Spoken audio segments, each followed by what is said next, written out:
Little House on the Prairie's last episode broke hearts, not merely put a stop to the show.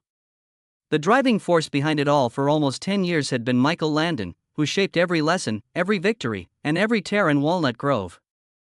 However, Landon was engaged in far more intense struggles than anybody was aware of, even if viewers witnessed Charles' less friendliness behind the scenes. Fans would reminisce about that last episode years after his awful diagnosis and premature death, wondering if it was only fiction or his silent farewell to the world. Charles Les' ascent. Instead of merely portraying Charles Les, Michael Landon took on the role. The intensity and compassion that emanated from his portrayal won over fans when Little House on the Prairie debuted in 1974. Week after week, Charles Les emerged as a representation of honesty, optimism, and fortitude. The majority of viewers were unaware at the time of how much of that originated directly from Landon. As Little Joe Cartwright on Bonanza, one of the most popular westerns ever shown on television, Landon had already established himself before Little House. His acting career and his understanding of what spectators wanted to feel were both influenced by the encounter. So, when NBC made the decision to adapt Laura Ingalls' renowned Wilder books, they knew who to contact. However, Landon's offer went beyond simply playing Charles. In order to create something that would define television for over 10 years, he was given the creative keys to the entire series. Landon had an aggressive attitude to the performance from the start. His stories have to be about real people, about love, family, and important moral decisions. He didn't, however, rely on dazzling effects or a big show. Human emotion was always at the center of the show instead. Landon influenced everything as an executive producer and director, including the dialogue's cadence and the music's tone. In that dusty grassland, his fingerprints were on every scene, every look, and every tear that fell. Over the years, Landon did more things than most people in Hollywood would ever do. He produced 204 episodes, starred in 187 as Charles Les, and wrote or directed many of the most impactful ones, such as Remember Me, which deftly and simply addressed bereavement and resiliency. Because of his efficiency and discipline, he was well known on set for frequently finishing scenes on time and within budget. He never compromised emotion, though, despite his efficiency. An instance didn't air if it didn't feel real. By the late 1970s, Little House had established itself as a television classic, appealing to audiences of all ages with its unique fusion of faith, family, and frontier grit. It became one of America's most cherished family dramas and received numerous Emmy nominations. But despite all of that accomplishment, there was a darker side to the tale that was full of unspoken annoyances, creative conflicts, and tough decisions that tried Landon's tolerance. On film, the show seemed quite innocent, but it wasn't always that way. In Little House on the Prairie, the darker aspects of life were not avoided. Michael Landon felt that the stories had to capture the joy and suffering of humanity if families were to meet together once a week. He oversaw the show's exploration of topics that were not even discussed by the majority of 1970s family shows. Addiction, bigotry, abuse, and death all made their way into Walnut Grove. Certain episodes, such as May We Make Them Proud, tackled the unfathomable sorrow of losing a child, while others candidly addressed drug abuse and discrimination in society. It was Landon's talent to make stories about challenging subjects feel positive. Despite his distaste for sugarcoating life, he consistently held that individuals might find light again, even in the darkest circumstances. However, there was some blowback to that audacity.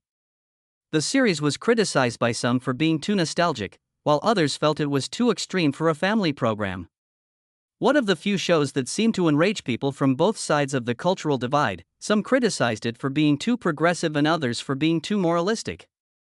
Critics continue to argue in contemporary retrospectives whether the play was a product of the contradictions of its time or if it was ahead of its time.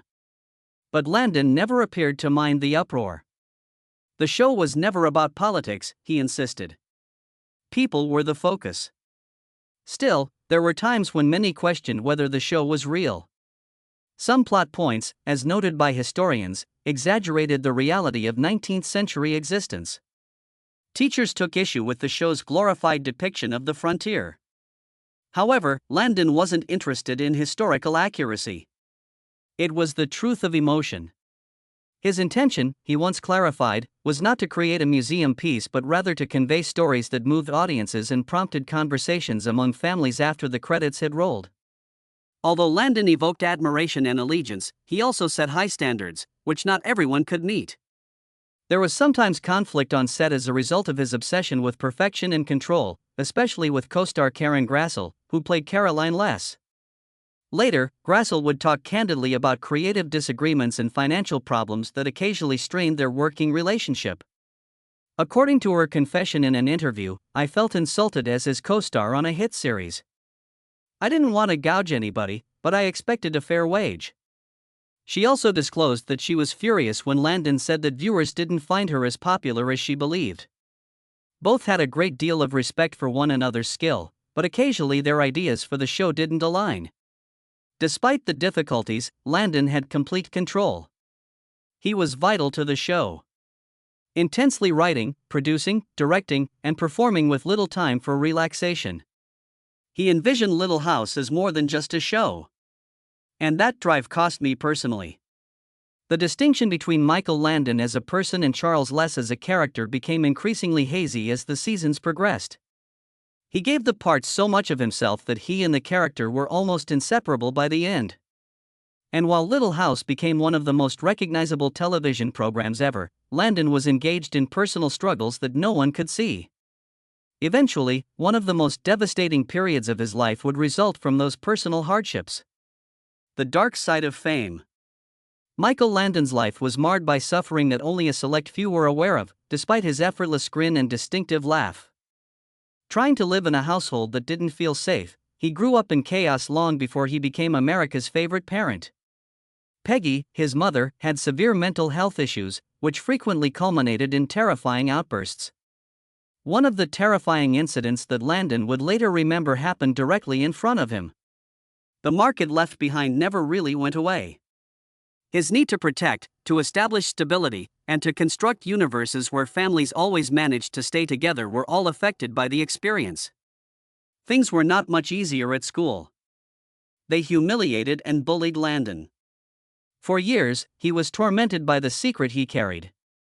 Even as an adolescent, he struggled with bedwetting, and the shame was intolerable. Additionally, the mockery from his peers only made him feel more alone. He used that event as the basis for his semi-autobiographical film, The Loneliest Runner, in which he finally put meaning to those experiences. In the movie, a little boy flees his suffering by running. Landon himself would outrun the ghosts of his past for the rest of his life, making it a metaphor. He had no wealth, contacts, or notoriety when he got to Hollywood. What he possessed was a nearly compulsive need to succeed. He had a lot of rejections, tiny parts, and near misses in the beginning. He was frequently warned by casting directors that he wasn't quite right. The kind that isn't tall enough or tough enough. They were unable to quantify Landon's possession, though. Existence. His unquestionable charm was eventually ignited when he was cast as Bonanza's Tiny Joe Cartwright. He became well known all at once. Nevertheless, he never lost that feeling of uneasiness, even when he succeeded. Fuel was created. The reason he put in more hours, authored his own screenplays, and had complete control over his projects. He wasn't trying to get famous. Building a universe that would prevent him from ever being helpless again was his goal. Landon had an equally complicated personal life away from the show. 9 of his children, from his 3 previous marriages, went on to pursue careers in entertainment.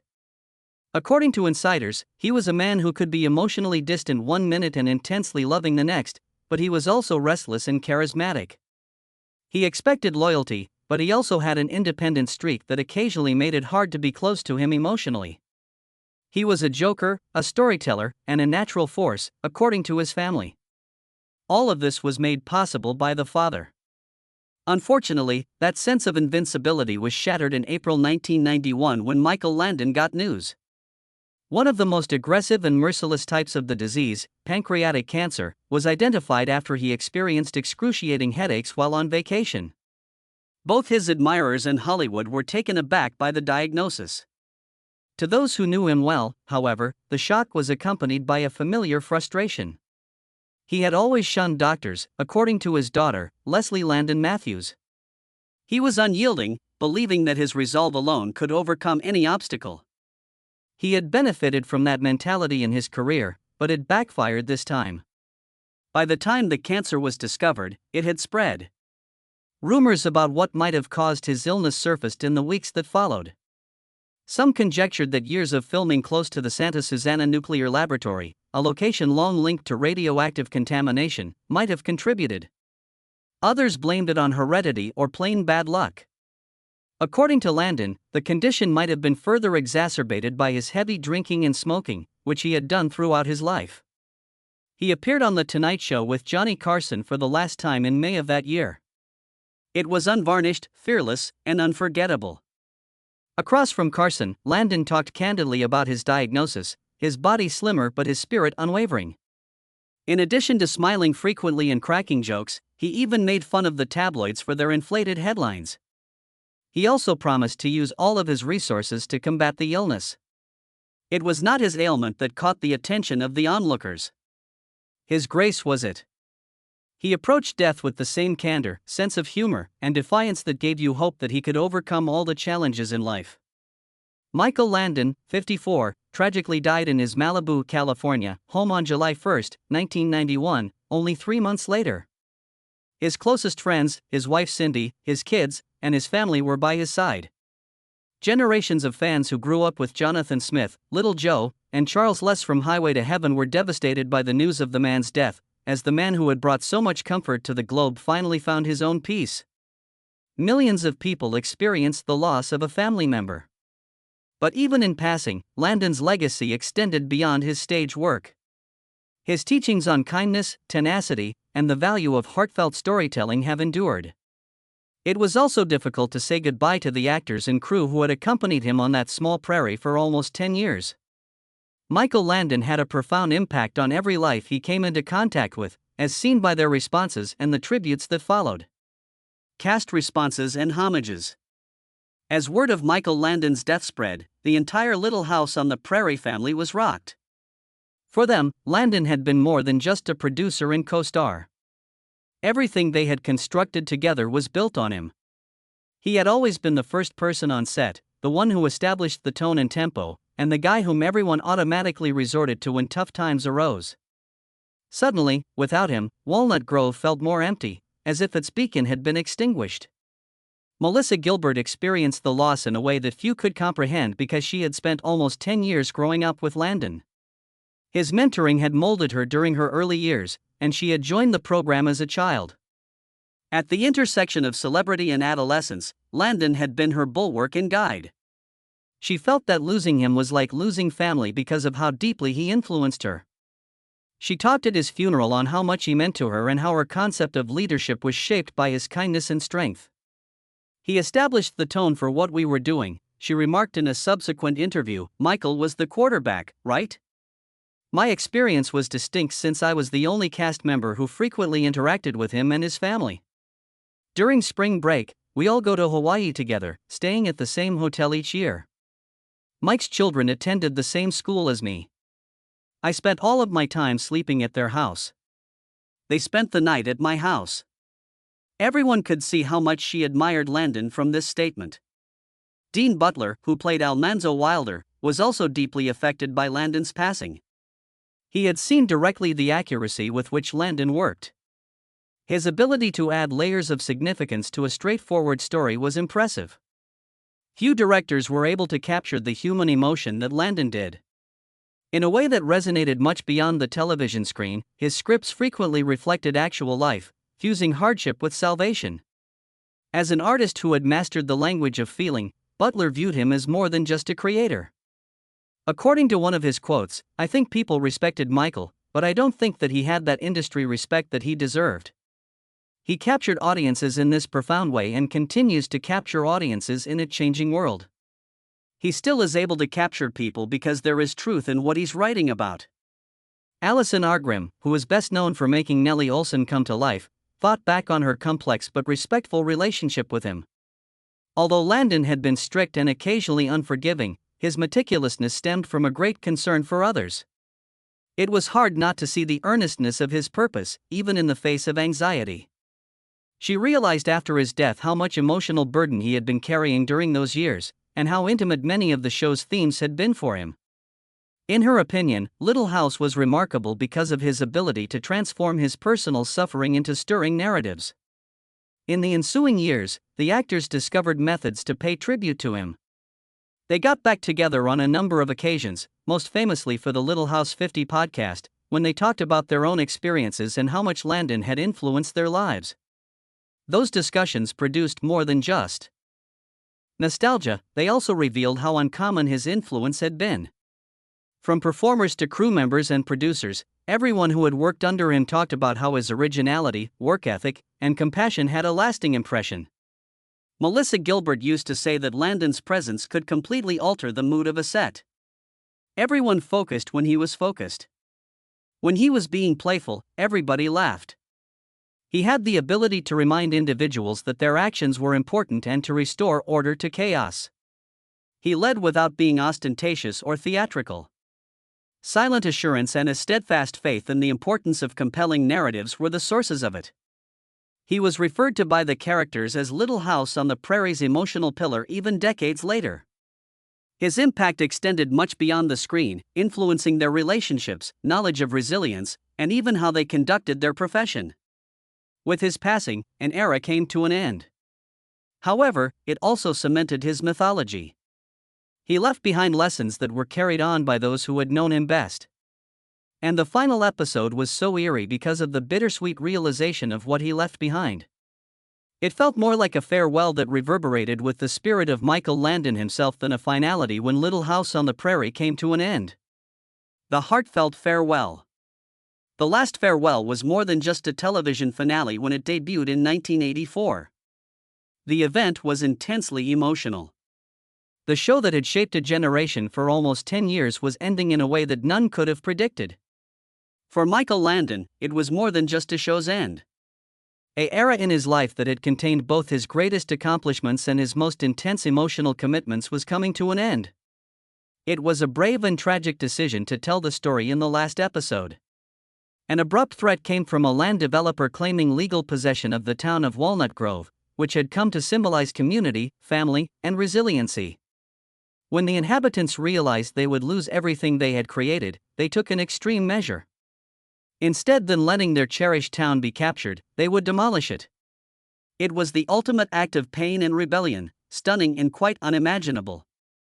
As their houses and businesses exploded into clouds of smoke and fire, the residents of Walnut Grove lit the fuses one by one in the last scenes of the show. Devastating, symbolic, and intensely intimate, it was. Every explosion did more than simply destroy a set.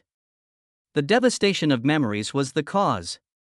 The businesses, the church, and the small schoolhouse vanished in a matter of seconds. As they watched, viewers shed tears for both themselves and the characters. A universe that had felt real and had assimilated into their own families was being said farewell. That ending was the brainchild of Michael Landon. In order to make the last note of Little House on the Prairie as poignant as it was iconic, he wrote it, directed it, and acted in it. In many ways, it was his own way of saying goodbye to the people, the narrative, and the years that had shaped his life. With a final appearance as Charles Ingalls, he led the town's residents through their last moments, providing the audience with a final look at the man who had led them for so long. There was a tense vibe behind the scenes. Filming those last moments seemed weird, almost like witnessing a funeral, as cast and crew members recalled later. Between takes, there were occasional bursts of laughing, but the gravity of the situation was evident. The explosions had an odd emotional authenticity despite being meticulously planned. Not merely a prop was burning when the church caught fire. Something holy has come to an end. Melissa Gilbert subsequently talked about how challenging those last several days had been. She had developed lifetime relationships under Landon's guidance, learned her craft there, and grown up in those settings. It shook her to see it all reduced to rubble. Even the normally calm and steady Landon found it difficult to contain his tears. He was so emotionally stable on set that it was uncommon to witness him lose control. This, however, was different. He saw Little House as more than just a performance. It represented everything he held dear. family, tenacity, and morality. He felt like he was losing a piece of himself when he saw it end so suddenly. He didn't make the decision to conclude the series in such a definitive manner. Unexpectedly, NBC canceled the program, claiming dwindling viewership and changing network priorities. Landon was expecting more. The Ingalls family saga would have continued in other TV films he had planned. But he had limited negotiating power because of the network's choice. Instead of letting the show fade away in silence, he decided to give it a send-off worthy of its legacy. It would finish according to his wishes if it had to. Audiences were taken aback when the ending was shown. The finale of Little House on the Prairie, a show renowned for its compassion and moral precepts, was unexpectedly explosive. But it was all quite clear to Landon. The devastation had nothing to do with violence or show. Emotion was at play. It stood for transformation, loss, and the heartbreaking realization that even the most treasured things eventually fade. The villagers' choice to demolish Walnut Grove rather than allow it to become corrupted resonated with the show's primary themes of dignity, pride, and independence. At first, the critics were split. It was deemed melodramatic or even over the top by others. Others said it was one of the most impactful send-offs in TV history. Fans who had followed the Ingalls family from the start found it to be heartbreaking but truthful. Not all lives have a tidy ending. Occasionally, it ends with heartache, fire, and the bravery to turn away. The last farewell turned into a case study in the years that followed, showing how to meaningfully conclude a cherished series. Its purpose was to evoke feelings rather than to win over everyone. Landon was brilliant at that. He realized that truth was often more important in excellent narrative than comfort. Landon, who was behind the camera, saw the last moment play out with a mix of pain and pride. In order to give the show a memorable conclusion, he realized he had accomplished his goal. However, he also realized something more profound when the dust settled and the last embers went out. Little House on the Prairie had been more than just a turning point in his career. It had served as his personal path and means of balancing the hurt of his early years with the family and affection he had so desperately desired. The cast assembled on the deserted set for a final time as the camera stopped rolling. There was a pause, the kind that only occurs when something very significant ends. Landon stood amid them, encircled by the ruins of a town that he had himself constructed and demolished. He had influenced their recollections, molded their feelings, and recounted their stories. All of it was now leaving him. A very personal chapter in Landon's life came to an end when he left Walnut Grove as the crew dispersed and the prairie became quiet once more. But even as he went on, the spirit of that small village and all it stood for would accompany him into his next and last deed. Little House on the Prairie's aftermath. When Little House on the Prairie came to an end, Michael Landon didn't slow down. With a completely different perspective, he carried on crafting tales about religion, family, and resiliency. Only a few months after Walnut Grove was shut down, Landon released Highway to Heaven in 1984. He portrayed Jonathan Smith in the series, an angel sent to Earth to restore hope. He was a fantastic fit for the position. There was nothing gaudy or ethereal about Jonathan. Like Charles Ingalls before him, he was truly human, modest, and caring. Landon once again examined via Jonathan the themes that had always inspired his stories, the unsung struggles of common people and the healing potential of compassion. It wasn't simply another television drama, Highway to Heaven. Disguised as a weekly series, it was a spiritual journey. Using it, Landon brought attention to topics that were frequently ignored by TV. From loss to incapacity, addiction, and reconciliation. With warmth and sincerity, rather than in a preachy manner, each episode conveyed a moral lesson. He saw the need for stories that gave viewers a sense of realism, and he provided them with just that. The program had a devoted fan base and consistent ratings during its 5 seasons. Little House fans who had grown up with the show took solace in Landon's recognizable storytelling. Landon's idea of television as a therapeutic medium was echoed by his co-star and close friend Victor French, who had also starred in Little House. It felt natural for them to form a relationship. Their on-screen relationship reflected their bond in real life, and viewers sensed that. Landon continued to live up to his reputation for precision and ferocity even while he was behind the camera. In order to make sure that every story reflected his vision, he authored and directed a large number of the episodes. His work ethic and seemingly endless energy were frequently praised by his co-workers, who would often stay on set long after everyone else had left. For him, telling stories was more than simply a job. It had a goal. Landon kept working on pieces that mirrored his own experiences after Highway to Heaven. In 1991, he directed the TV film Us, which was intended to be the premiere of a new series. The protagonist of the tale is an ex-offender attempting to start over after being wrongfully imprisoned. Another example of Landon's interest in second chances and redemption. His next major television chapter was supposed to be this one. But destiny had other ideas. Despite the onset of health problems, Landon stayed dedicated to his job. Up until his untimely diagnosis and passing, he continued to come up with new concepts, show up on set, and create stories that inspired hope. Landon's life was characterized by compassion, bravery, and unfailing hope till the very end. He thought that TV may be used for purposes other than amusement. People might be inspired, healed, and reminded of their own virtue. His teachings through characters like Jonathan Smith and Charles Les also endured long after he stepped off the screen, silently, fiercely, and forever. What are your thoughts on Little House on the Prairie's last episode? Please leave your responses in the space provided below. Please remember to click the next video on your screen if you liked this one.